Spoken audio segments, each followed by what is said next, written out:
Are you ready for your feature comic? One of my best friends in comedy. I want you guys to make it super loud for the hilarious Becky Lynn, everybody.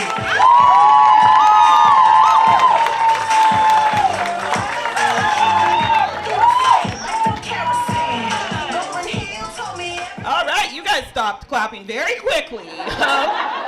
Not even kind of excited. That's fine. How are we feeling? Wednesday night, punchline. Yeah, good. We're all drinking. We're happy. We're out of the house. Fantastic. I love this job, you guys. I always knew I was going to be a performer. I knew from a very young age, okay? When I was a little girl, my dad, he would turn old refrigerator boxes into pretend TVs that I could act stuff out inside of. Is anybody else a lonely kid? Just me? Okay. And I learned very early on that I could trap my dad in the garage with a 6-pack of Coors Light and a lawn chair, make him watch me do stuff in the pretend TV. Not weird stuff. Just kid stuff. That part never sounds better. And then I'd make a little remote control out of a scratch piece of cardboard and I'd slide it over to him and say, "Hey, Dad, turn on the TV. This is gonna be very good." And I don't know if anyone here has ever had to vie for the love and affirmation of a parent. I know that one guy did. But you learn you have to start very strong. You have to be very captivating. And I was, and I did, all right? I started very strong, sang a song, my ABCs, a banger. You've heard it. We're off to a great start. I was like, "Okay, Dad, next one's pretty good too. Why don't you change the channel?" So he presses the pretend button. I start acting out a scene from my favorite movie, The Lion King. I'm Mufasa. And I said, "Simba, don't go over there," whatever the fuck he says. And then we're down to the last one. I was like, "Okay, Dad, the last one's my favorite. Go on, change the channel." He presses that button one more time. There's 5-year-old me struggling to pull a black leather glove on my hand.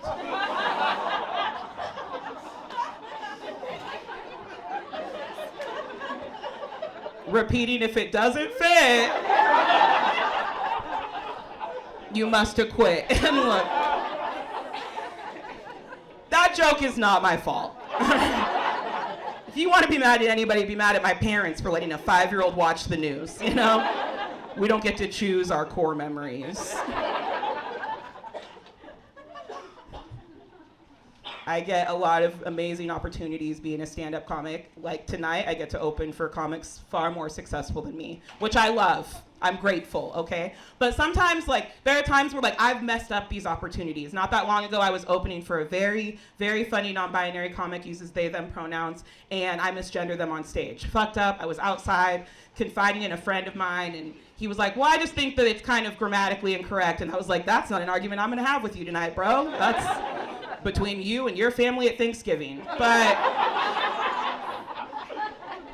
what I will say is that we change what we call people all the time. For example, it wasn't that long ago that black people were called colored. And he went, "Huh." And that's when I realized he definitely still calls us colored. So yeah, we're actually not friends anymore. I miss the pandemic, you guys, a lot. I do. I miss social distancing. I miss having an excuse to not go to shit I don't want to go to. Anybody else? Is it just me? Yeah, a couple people. I knew it. You know, it's not that long ago, I was forced to attend a 5-year-old's birthday party, for which I'm ill-equipped. I don't know how to act at a 5-year-old's birthday party. I was just chain-smoking cigarettes and drinking a cocktail out of a unicorn party cup in a park, you know? Yeah, honestly, not that different from any other Saturday, you know? But eventually, it became time for us to sing happy birthday, as we're traditionally known to do. You're familiar with the ritual. That was when we all realized that the mother of the birthday girl forgot to bring candles. Yeah, I also don't know how you fucked that up. So me, being the problem solver that I am, offered to put a lit cigarette in the middle of the cake. So this little girl's wish could come true. I'm out here trying to be a hero. That's when another parent turned to me and went, oh.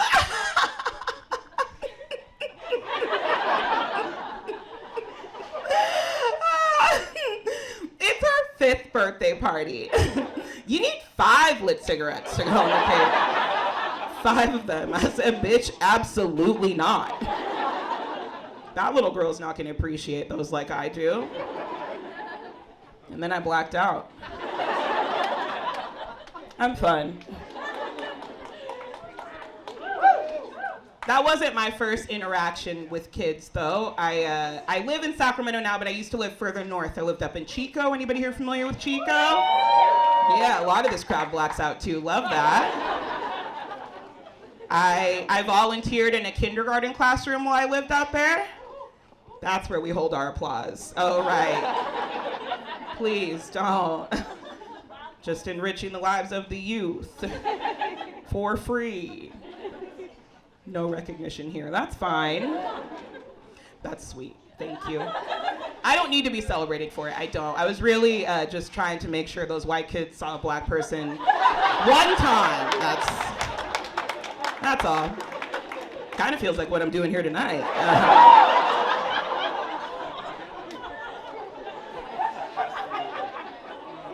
I like that all the white people looked at each other like, oh, it is all us.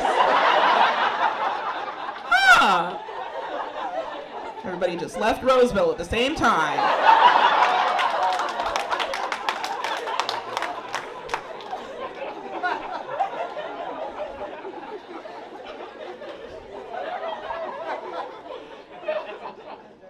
One week, we were in the classroom. We were discussing the days of the week, the months of the year, birthdays, holidays. This little girl, she comes up to me. She said, hey, Ms. Becky, when's your birthday? I said, oh, it's October 18th. Thank you so much for asking. She said, oh, well, how old are you? And I replied, well, Abigail, that is really fucking rude. You're not...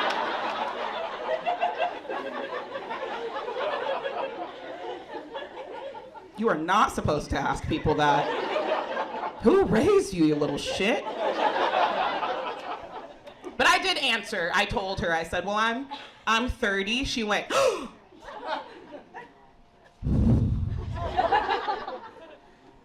it's okay. Do you want to talk about it? This little girl, she said, my mom, she hates birthdays. She drinks out of this big juice box every year. I think it's called Franzia. Would you like some Franzia, Miss Becky? We can talk about your feelings. So then I just started to meet her by the big oak tree every Tuesday. We would get drunk at school. She was a lightweight. And, you know, I would tell her about my feelings, and she would tell me about the letters she thinks don't belong in the alphabet, which is a lot of them. She thinks W is redundant. Yeah, that one's only for a few of us. You know, and then I would take solace in the fact that I could tie my shoes by myself, right? You gotta take the wins where you can get them. Thank you. I would like to just get one applause break at a time from every audience member. That actually is great. We'll start over here. Working with kids, though, it did put a lot into perspective for me. It made me reflect on when I was kindergarten age, what that was like. Thought about dreams I had as a little girl, nightmares. You guys remember having bad dreams as children? Yeah, I can tell so many of you are scared I'm gonna ask what yours was. I won't.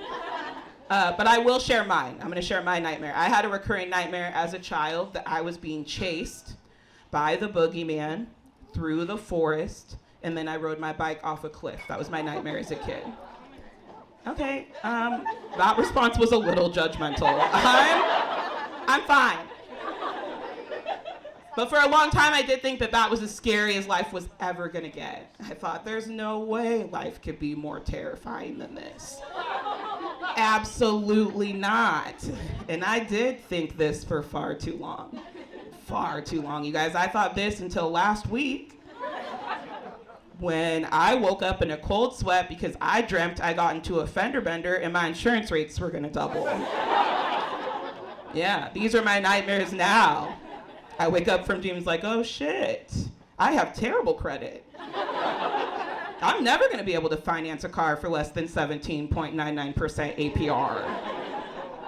I'm not even sure what that means. I'll wake up from one like, oh fuck, I'm 53 years old, I'm trapped in a loveless marriage, my teenage daughter is a cyber bully, and I'm drinking Franzi out of my water bottle at the gym.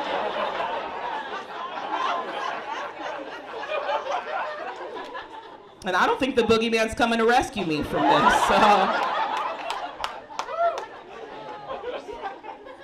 We all get a little stuck. Been learning a lot about myself lately, you guys. Been learning a lot. I'm having to accept my flaws as just characteristics now. I don't want to change them. And I'll share one with you guys. I'm a snoop. I snoop a lot.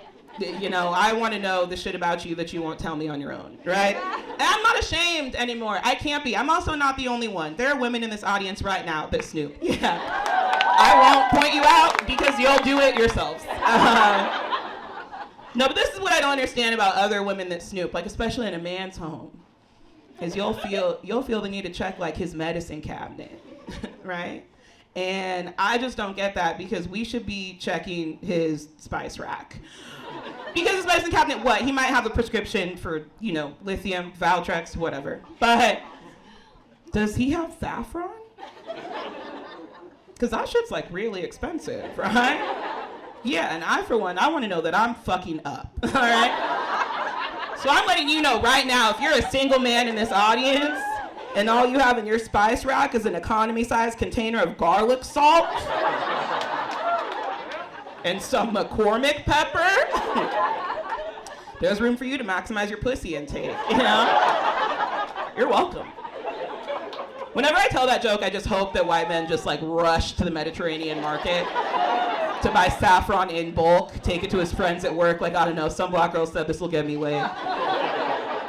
It will, put it in your medicine cabinet, I don't give a fuck. I should sell it as merch, honestly.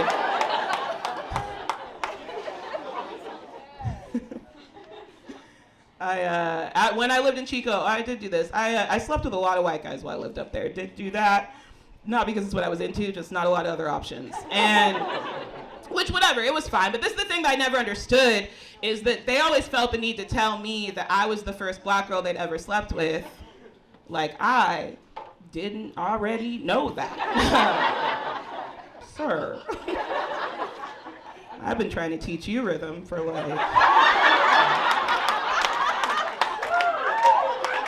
2.5 minutes now, you know? This is clearly your first rodeo, cowboy. I'm like, what am I supposed to say? Oh, it is an honor to be considered for this position. Missionary again. Wow. That was fun. You guys, I was born to much older parents. I'll elaborate. I'm aware we were all born to much older parents. That's just how time works, you know? No, you guys, my parents were 50 when I was born.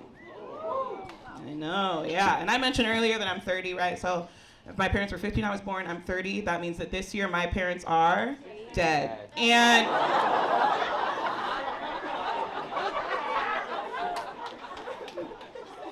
I am so sorry if that was hard for you. Thoughts and prayers, you know. No, but it is hard. It is hard. I'm sure that anybody here, if you've lost a loved one, you know that people always give you the same platitudes, right? Oh, I'm so sorry for your loss. I'm sending you good vibes and positivity. Here's a crystal. You know, it's all bullshit. But sometimes when you're a stand-up comedian, people will come up to you, they'll say very hurtful things like, I know you're going through a really terrible time right now, but you're gonna get so much good material out of this. And like, fair, but also, how disrespectful, right? In what other occupation is that an appropriate way to talk to another human being? Nobody is going up to Kyle in accounting at the office and being like, hey man, I'm so sorry that your wife left you for your sister, but maybe this will give you the motivation you need to get your quarterly reports in on time for once. Like, it is so disrespectful. My mom actually, she passed away first, and we got her cremated because it's cheap, so write that down if you're taking notes. But it did take us a while, you know, a lot of life happened, so it took us a while to all get together and to go spread her ashes, but eventually we did. It was my 3 brothers, my sister, and myself.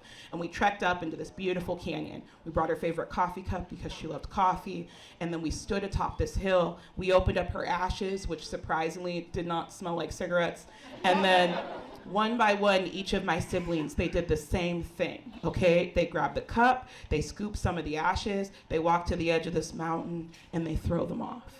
And every time they do it, it's so beautiful. You know, the ashes are cascading in the landscape. There's this unifying feeling of closure. We're mourning together as a family. It's as lovely as a moment like this could be. And then it was my turn. And I did the same thing that they did, you guys. I grabbed the cup, I scooped the ashes, I walked to the edge, I throw them off, and the wind picks up. And me, naturally a very sweaty person, okay? Yeah, like chronically moist, but not in the fun way, you know? So the wind blows my mother's remains back, and they stick. So for the entire hike down, I'm just wiping my mother's ashes off my body. So for one last time, I couldn't get my mom off my back. And when you're mourning, you know, when you're going through a really terrible time, you have to find the silver linings, right? You have to find the little things that make life worth living. And I, for one, I'm so incredibly grateful that I can step on all the cracks I want to now. Like, what a relief. I know, that one is a dumb one. It is hard, man. You know, I will say this, I am adopted. I am adopted. My parents didn't fuck to make me. Their bones were already so creaky. I was adopted by a white family. Obviously, my name is Becky, you know? I clearly did not choose that. But it is an interesting experience. Like, when my parents adopted me, they already had 4 biological children and 3 grandchildren. I know, yeah. Usually I tell people that, they're like, oh, wow. And they had so much love left to give. And I don't buy it. Mostly because it's very hard for me to wrap my mind around the idea that a decently healthy, at the time, 50-year-old white couple would give up their best casino-going years to deal with puberty for a 5th time, okay? The math just doesn't add up. But I've recently been giving it a lot of thought, and I think I figured it out. I think I know what it is. My parents' biological children, bless them, they are who they are, and that is troubled. We're talking a variety of different things, okay? Mental illness, addiction, conservatism, and I think my parents were just trying to figure out how much of that was biologically their fault. So that's what we do, just like a fun little game we have in the family. But I do get a lot of unsolicited thoughts and opinions from all kinds of people. I used to get bullied a lot for like the way I grew up. That would happen all the time. You know, being a black child, like growing up in a white family, I just learned a lot of shit. I was exposed to a lot of things that like my other like black friends weren't. I got bullied in high school a lot for like, oh, they were like, Becky, why do you keep humming Tim McGraw songs in geometry? Becky, why do you know how to skin a deer? Becky, how do you know how to sniff out a meth lab? That one's actually very useful. But it kept me from a lot of shitty apartments.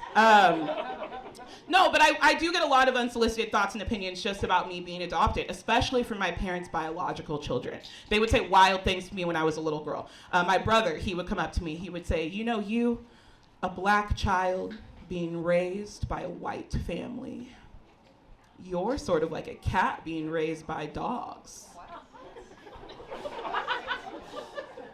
Yeah, I also think that's a weird thing to say to a 6-year-old. But the older I get, the more I think, oh, maybe he's onto something. Like, maybe he's not all wrong here. I can make this make sense. I'm like a cat being raised by dogs. I love cats. We have cat people in the crowd tonight. Make some noise, cat people. We love them, don't we? We love cats. Self-sufficient. Have the ability to mind their own business. Very clean. And a lot of dogs are racist. So, I don't know. He might be onto something. I can hear the gears turning of some people wanting to be offended by that joke. And look, it should only piss off my family and racist dogs. So don't overthink it, friends. It's isolating. It's very isolating being an adoptee. I didn't have people that looked like me growing up. That was really hard. So I did recently decide to make my own people, you guys. I'm a new mom. I just had a baby. Thank you. Oh, thank you so much. I left her in the car. She'll be fine. Who said I look great? Thanks. These are my pre-pregnancy jeans. I had to brag about it. Thank you so much. I'll never forget the day that I had my daughter. I will never forget it. Because, you guys, I had a very specific birth plan. And nothing went according to my birth plan. I know, every mom here was like, yeah, no shit. No, admittedly though, my birth plan was to deliver in my backyard, in a kiddie pool, underneath the full moon.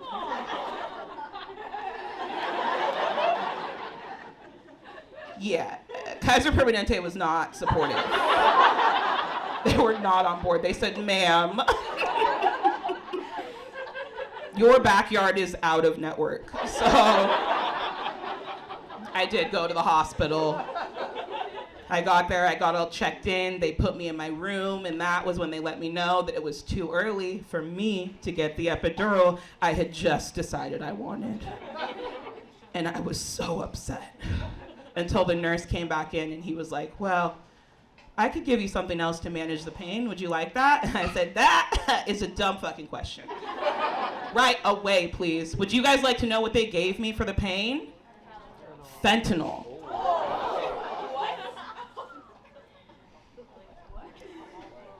And you guys, I get it now. Wow. That stuff is fun. I didn't know I could feel that good, all right? You guys, I thought I only wanted one kid.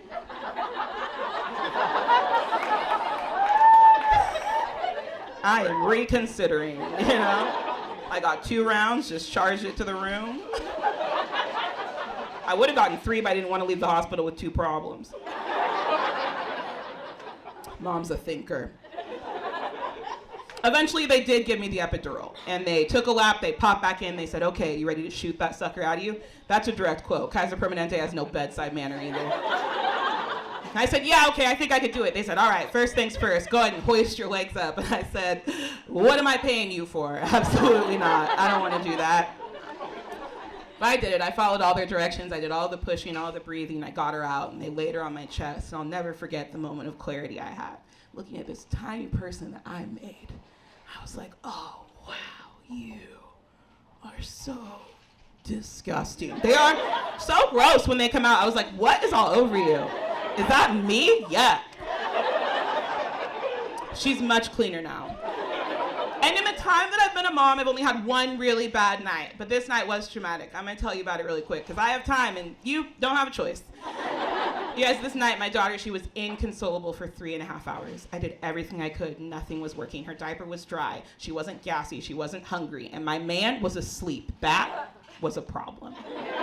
So when I couldn't take it anymore, I got up, I went to the bedroom, and I said, look, I broke it. We fucked up. Please help me. But he didn't receive this with enough urgency. So as he's slowly making his way out of bed to come collect this child from me, I can no longer maintain my composure. I completely break down. And we're talking swollen eyes, snot bubbles. I know, I look so stunning on stage right now, but like, use your imagination. It was very tragic. And it's in this moment, right, that I am heaving with sobs. I'm the inconsolable one, cannot keep it together at all. It is then and only then that this baby, my baby, she stops crying. And all I could think in that moment was, oh, you bitch. This is what you wanted? Was to break me in my own home? You guys, she will never respect me now. So I told you that story to ask you this. Does anyone want this baby? Anybody here? She's close by. There's always a few people that don't like that joke. And I know this because you usually feel compelled to tell me after a show. Which I encourage you not to do. Because I'm very sensitive and not as friendly as I seem. But for anybody that didn't like it, I'm gonna remind you, I came up here on this stage, I've been so vulnerable, okay? I shared with you that I myself was put up for adoption. So giving up a child is family tradition. It's fine. Thank you so much, everybody.